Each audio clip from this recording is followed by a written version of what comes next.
Hello everyone, जैसा कि तुम्हें भी पता होगा कि फिलहाल 2024 के जनरल इलेक्शंस चल रहे हैं। ह्यूमन हिस्ट्री के अब तक के सबसे बड़े चुनाव में लगभग 97 करोड़ इंडियंस अपना अमूल्य वोट डालेंगे एंड इन्हीं वोटों से अराउंड 8000 से भी ज्यादा कैंडिडेट्स का भाग्य निर्धारण होगा। बट इस बात में आखिर कितनी सच्चाई है कि इन कैंडिडेट्स का भाग्य, इनकी जीत तुम्हारे वोटों से ही निर्धारित हो रही है। तुम जरा इस सीसीटीवी क्लिप को देखो। ये क्लिप फरवरी में चंडीगढ़ में हुए एमसीडी मेयर इलेक्शंस की है, जिसमें इस बार कांग्रेस एंड आम आदमी पार्टी ने मिलकर एक अलायंस बनाई थी, जिसमें इन दोनों पार्टीज के वोट मिलाकर 20 वोट्स बन रहे थे, वो भी 35 में से। तो जाहिर था कि जीत इस बार इनकी होगी। बट एक्चुअल इलेक्शंस के दौरान वहां के प्रिजाइडिंग ऑफिसर ने कांग्रेस और आप के 8 वोट्स को इनवैलिड घोषित कर दिया, जिसे तुम स्क्रीन पर देख ही सकते हो। तुम स्क्रीन पर साफ देख सकते हो कि ये आदमी किस तरह से खुलेआम फ्रॉड कर रहा है, जिस फ्रॉड को चीफ जस्टिस ऑफ इंडिया ने क्लियरली मर्डर ऑफ डेमोक्रेसी कहा। एंड बाद में इलेक्शन रिजल्ट्स में यहाँ पर बीजेपी जीत गई। सोचो, यहाँ तो सीसीटीवी कैमरा लगा था, इसीलिए हमें पता चल गया। बट इस तरह से तो न जाने कितने फ्रॉड हुए होंगे। इसके अलावा इंटरनेट पर रोज इलेक्शन से रिलेटेड जिस तरह की खबरें देखने को मिल रही है, जिस तरह का माहौल बना हुआ है, इन सब को देखते हुए जहन में एक ही सवाल आता है कि क्या 2024 में हो रही है जनरल इलेक्शंस बिल्कुल फ्री एंड फेयर इलेक्शंस हैं? वेल, तुम भी जानते हो इसका जवाब हाँ या ना में तो नहीं दिया जा सकता। सो आज हम इसी बात के ऊपर एक डीपली डिस्कशन करेंगे कि क्या ये 2024 में हो रहे जनरल इलेक्शन फेयर हैं या फिर अनफेयर। Let's find out. तो सबसे पहले हम बात करते हैं कि आखिर ये फ्री एंड फेयर इलेक्शंस होते क्या हैं। तो Kesavananda Bharati v state of Kerala 1973 judgement के तहत free and fair elections form part of the basic structure of the constitution. मतलब इस जजमेंट के तहत कहा गया कि फ्री एंड फेयर इलेक्शंस हमारे संविधान की मूल संरचना का एक हिस्सा है, जिसमें 3 एसेंशियल इंग्रेडिएंट्स हैं, 3 आवश्यक तत्व हैं जो कि फ्री एंड फेयर इलेक्शंस को कॉन्स्टिट्यूट करते हैं। Number 1, a level playing field for political campaigning. Number 2, an independent umpire to oversee the process. And number 3, a fair regulatory framework और rules of the game. The Indian Express के एक article के according 3 features make this general election the most troublesome in our history. Number 1, not free not fair. सबसे पहली बात, free and fair elections वाले principal को तो चाहे तुम छोड़ ही दो, मानो इसे तो जैसे खिड़की से बाहर फेंक दिया गया है। Because a significant number of opposition leaders are in jail, जिसके कारण उनके सपोर्टर्स कंफ्यूज्ड हैं, कई कंसर्न हैं, वगैरह वगैरह। Delhi sitting chief minister Arvind Kejriwal, former education minister Manish Sisodia, MP Sanjay Singh, Jharkhand former chief minister Hemant Soren and Bharatiya Rashtra समिति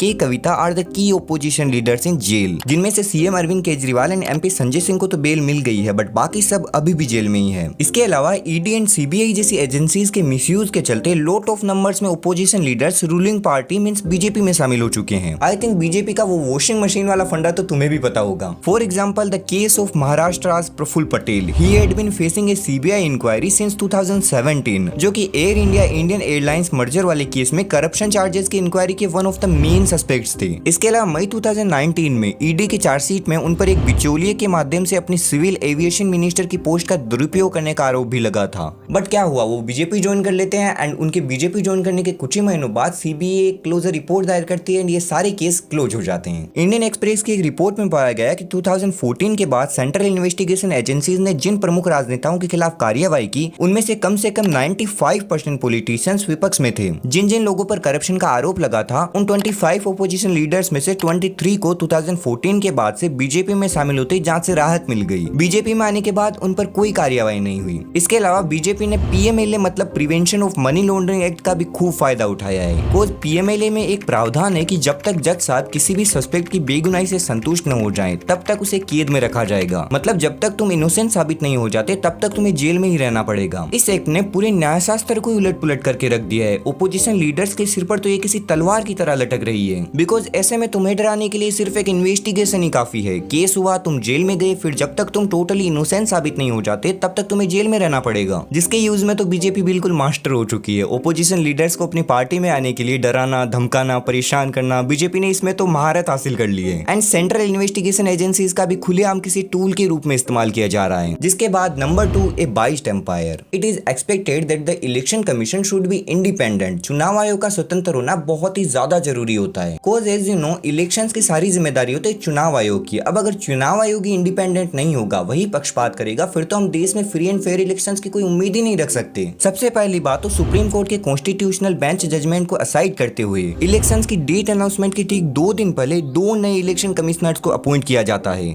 because in terms of the new law, election commissioners को 3 मेंबर्स की एक सिलेक्शन कमेटी सेलेक्ट करेगी। जो 3 मेंबर्स कौन होंगे? The prime prime minister of India, A union cabinet minister and a leader of the largest opposition party इन लोकसभा। अब इस हिसाब से इस कमेटी के ये सारे मेंबर्स कौन कौन हुए? Prime minister Narendra Modi ji, union home minister Amit Shah and the leader of the Indian National Congress वो है अधीर रंजन चौधरी। जिसमें सिलेक्शन के बाद अधीर रंजन चौधरी कहते हैं कि मुझे 212 नामों की एक लिस्ट मिली थी, बट अपॉइंटमेंट की ठीक 10 मिनट पहले मुझे 6 नामों की एक लिस्ट और दे दी गई। वो कहते हैं I know that the chief justice of India is not there. Government has made such a law that the CJI doesn't interfere and the central government can choose a favourable name. खैर, इसके बाद recent times में election commission पर जो सबसे ज्यादा allegations लगाए जा रहे हैं वो है कि अपना काम ही ढंग से नहीं कर रही है। हमें रोज कई फोटोज एंड वीडियोस देखने को मिलती है जिसमें लोग खुलेआम वोटिंग की धज्जियां उड़ा रहे हैं, बट इलेक्शन कमीशन की ओर से कोई रेस्पॉन्स नहीं देखने को मिलता। इसके बाद तीसरा जो रीजन है वो है different rules for different parties. The rules of the game are different for different parties. मुझे यहाँ पर एक बहुत ही पुरानी कहावत याद आती है इसी से रिलेटेड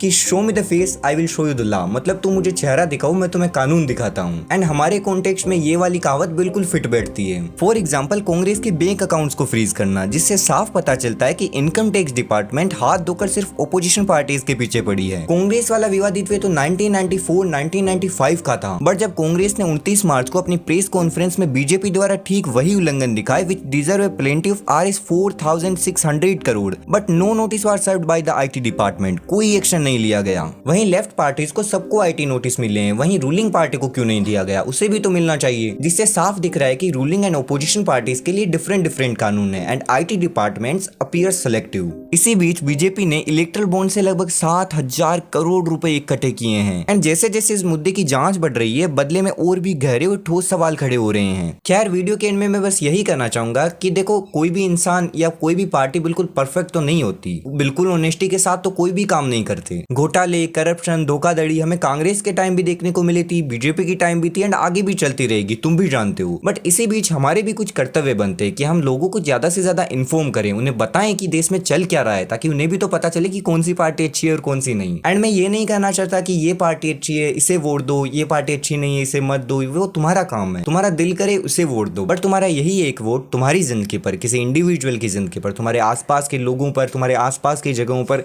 बहुत ज्यादा असर डालेगा, तुम्हारे फ्यूचर पर बहुत ज्यादा असर डालेगा, पूरे देश पर इसका एक प्रभाव देखने को मिलेगा। तो आई होप कि तुम तुम्हारा यह अमूल्य मत किसी काबिल इंसान को ही दोगे। खैर, आज की वीडियो को यहीं समाप्त करते हैं। बाकी तुम इन सब पर क्या ओपिनियन रखते हो मुझे कमेंट्स में जरूर बताना। इसके अलावा मुझे इंस्टाग्राम पर भी फॉलो कर लेना एंड वीडियो में एंड रिसर्च में तुम्हें कहीं भी कुछ गलती दिखती है तो तुम मुझे इंस्टाग्राम पर मैसेज कर सकते हो। बाकी अगर वीडियो पसंद आई तो वीडियो को लाइक एंड चैनल को सब्सक्राइब करना बिल्कुल मत भूलना। मुझे उम्मीद है कि हम फिर मिलेंगे।